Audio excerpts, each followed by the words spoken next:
এসেছি সকালবেলা গাছে জল দেব, এসে দেখছি যে এত গরম। এই এত সকালবেলায় যদি এত গরম হয় তাহলে দুপুরবেলা কি হবে, গাছগুলো আমার কেমন থাকবে, সেটা নিয়ে এখন আমার ভীষণ চিন্তা। দেখুন, কালকে কিন্তু আমি এই জায়গাটায় বোগেনভিলিয়া বেশ খানিকটা নামিয়ে দিয়ে, এই যে এখানে আমি এই গাছটাকে নিশ্চয়ই চিনতে পারছেন, এই গাছটা হচ্ছে চিচিঙ্গে গাছ। চিচিঙ্গে গাছ বসিয়ে দিয়েছি, আর এরকম অনেক জায়গায় বসিয়েছি। আর গাছগুলোকে ঠিকঠাক করে গুছিয়েতেই হবে আমাদের। এরপর বর্ষা আসবে, বর্ষার সময় জোরে হাওয়া দিলেই এই যে পাঁচিলের উপর যদি কিছু রাখি সেটা কিন্তু নিচে পড়ে যাবে। যদিও নিচে আমার কোনো রাস্তা নয়, নিচে আমার কলা বাগান, তার উপর পড়বে, তবুও গাছগুলো নষ্ট হবে যেগুলো তুলে রাখবো। আর এখানে দিয়েছিলাম নতুন ঝিঙে দানা, মানে অনলাইন থেকে আনা ঝিঙে দানা, কিন্তু এখানে আমি দিয়েছি। দেখুন, ঝিঙে ফুটতে শুরু করে দিয়েছে। আর অনলাইনে বীজগুলো দারুণ সুন্দর। কালকে এখানে বসিয়ে জল দিয়েছি, দেখুন এই সকালের ভিতর রোদ উঠেছে আর জল শুকিয়ে গেছে, তাই আবার আমি জল দিলাম। জলটা এরকম দেখে দেখে দিতে হবে এখন এই গরমের ভেতর, তবে চেষ্টা করবেন নিজেকে সুস্থ রেখে কাজ করার। আজকেও কিন্তু এই জলে আমি সার মেশাবো, ওই যে ওখান থেকে নেব, আর তাই রেডি হচ্ছি, জলটা দেব। একটু এরকম ভাবে এই যে এইগুলো যখন সারা রাত এরকম থাকে একটু ফুলে মতো যায়, উপরে উঠে আসতে চায়, তাই এরকম আমি কিছু দিয়ে এরকম নিচু করে দিয়ে এখান থেকেই জলটা নেব। এই যে এই মগটাই দিয়েই কিরকমভাবে জলটা নিয়ে দেখুন, এই যে আধ মগও হয়নি, এটা 1 মগ জল আমি এই জলের সঙ্গে মেশাবো, আরো নেব। দেখুন,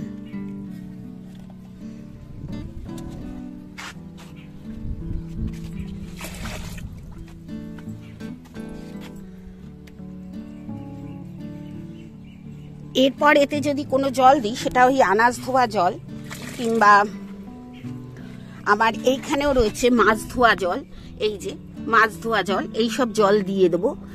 কারণ আমি কোনো শুধু সাদা জল ব্যবহার করি না, যে কোনো আনাজ ধোয়া জল, মাছ ধোয়া জল, এইসবই দেব। দেখুন কতটা পাতলা হলো। এই পাতলা জিনিসটা নিয়েই কিন্তু আমি, এই দেখুন প্রথমেই দিচ্ছি লাউ গাছ। লাউ গাছটা আপনারা দেখেছিলেন গ্রোথ আসছিল না, দেখুন দিতে দিতে এখন কি অবস্থা হয়েছে, কোথায় চলে গেছে সে আমার লাউ গাছ। আর পাশেও একখানা লাউ গাছ বসিয়েছি। একটু যত্ন করলেই কিন্তু গরমের সময় আপনারা গাছ ভালো রাখতে পারবেন। আর আমি প্রত্যেক দিন যে জল দিই, দেখবেন আমি প্রত্যেক দিনই আপনাদের দেখাবো যে আমি কিন্তু এই সার জলটা দিই, এবং প্রচন্ড কম, মানে পরিমাণটা হবে একদম কম। লাউ গাছটা একটু বেশি দিই আমি, এখানেও লাউ গাছ আছে। আর এবার দেব কুমড়ো গাছে, এইরকম ভাবেই দিই। তবে এই দেখুন, এটাকে নিয়ে যাচ্ছি কুমড়ো গাছে, এই দেখুন এই কুমড়ো গাছে, এই যে কুমড়ো গাছ কোথায় উঠে গেছে। আর এই সব ছোট ছোট ডালপালা বেরোচ্ছে, এই ডালপালা থেকেই আবার হবে কুমড়ো। তবে এবারে যে অনলাইনে বীজটা এনেছি, সেই বীজটা কিন্তু বেশ ভালো, আপনাদের আমি দেখাবো একটু। বীজটা আনার পর মানে 3-4 দিনে কিন্তু জার্মিনেট হয়ে গেছে বীজগুলো। আর লাউ বীজ বাজার থেকে আনলে কি হয়, প্রায় লাগে হচ্ছে সময় 15 দিন, কখনো 10 দিন, খুব বেশি কম হলে 7 দিন। আর এই 3 দিনে এই বীজগুলো জার্মিনেট হয়ে গেছে। আজকে আপনাদের সঙ্গে একটুখানি শেয়ার করব। তারপরে এরপর দেখার কথা হচ্ছে যে বীজগুলো দিয়ে যে গাছগুলো তৈরি হবে, সেই গাছে আমি কিরকম ফলন পাই সেটাও আমাদের দেখতে হবে। আর এখানে দেখুন, এই যে দোপাটির দানা ফেলেছিলাম, দোপাটির দানাগুলো বেশ সুন্দর বড় হচ্ছে গাছগুলো। এই লাল দোপাটি ফেলেছি, আমার খুব ভালো লাগে লাল দোপাটি। আমার কাছে একটাই দোপাটির রং আছে, ওই লাল দোপাটিটাই ফেলেছি। আর এখানটায় আজকে কিছু লাল ঢেঁড়স বসিয়ে দেবো, মানে ঢেঁড়সটা যে লাল হয় সেই ঢেঁড়সের বীজ আছে আমার কাছে, সেই বসিয়ে দেবো। আর এই ঢেঁড়স গাছগুলো দেখুন, দেখলেই ভালো লাগবে। এটা যে কালকে বিকেলে জল দিয়েছি, কেউ বলবে এর ভেতরেই দেখুন কি অবস্থা। জল দিয়েছি এবং যেহেতু এরকম শুকিয়ে যাচ্ছে, তাই কিন্তু আমি খানিকটা মাটিও দিয়ে গেছি, যে আর একটু মাটি দিয়েছি যাতে থাকে, জলটা থাকে। এই যে মাটি দিয়েছি, আর এখানেও দেব একটু মাটি, কারণ আমি একটু নিচু করে এবারে বসিয়েছি যাতে ওপর থেকে একটু মাটি দেওয়া যায়, তাহলে যদি জোরে হাওয়া হয় গাছগুলো হেলে পড়বে না। তাই এদিকে দেখুন, এই সকালবেলায় জল টল দেওয়া আছে, তাও কিরকম শুকিয়ে যাচ্ছে ডাঁটা শাক। আর এখানে তো আপনাদের দেখিয়েছি আমি যে কিচেন ওয়েস্টগুলো এবারে আমি দিয়েছি এখানে।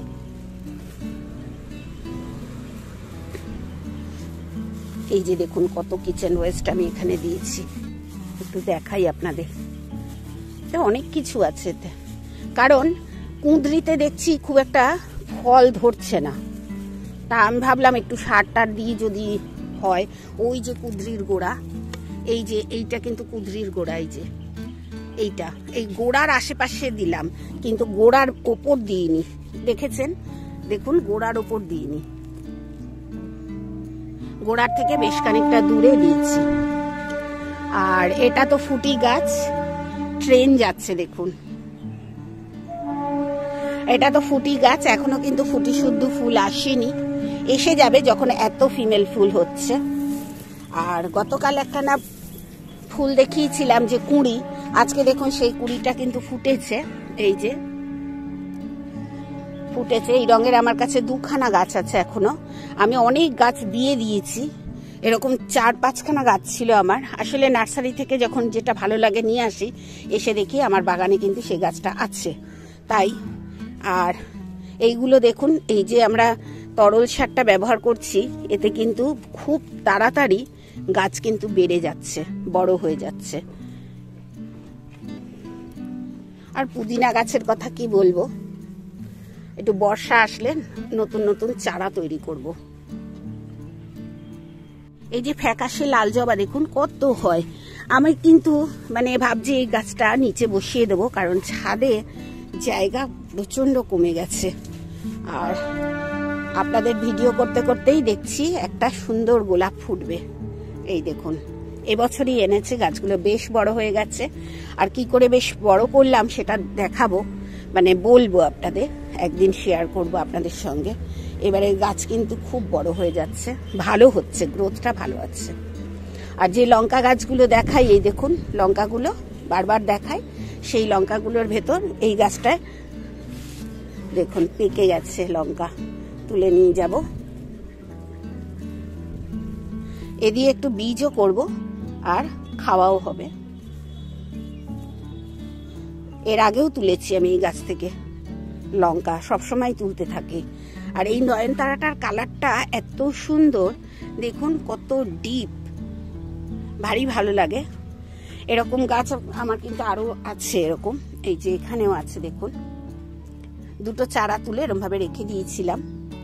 আমি চেষ্টা করি একটা গাছকে 2-3টে গাছ করে নিতে, তাহলে কি হয়, একটা গাছ নষ্ট হলে আর একটা গাছ থেকে যায়। আপনারাও করতে পারেন এইভাবে।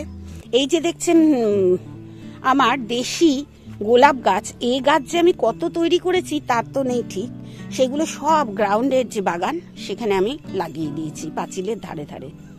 এটাই করি। এই আম গাছগুলো বাগানে যাবে, বাগানে কিন্তু এবার বসাতেই হবে, কিন্তু একটু বৃষ্টির অপেক্ষা করছি, মাটিটা একটু ভালো ভিজে থাকলে আমি বসাবো। আর দেখুন তরল সারের জাদু, দেখুন তরল সারে এই গাছগুলো বাড়তেই চাইছিল না, এই বেগুন গাছগুলো তরল সার দিতে সব বেগুন গাছ কিন্তু খুব সুন্দর গ্রোথ এসেছে।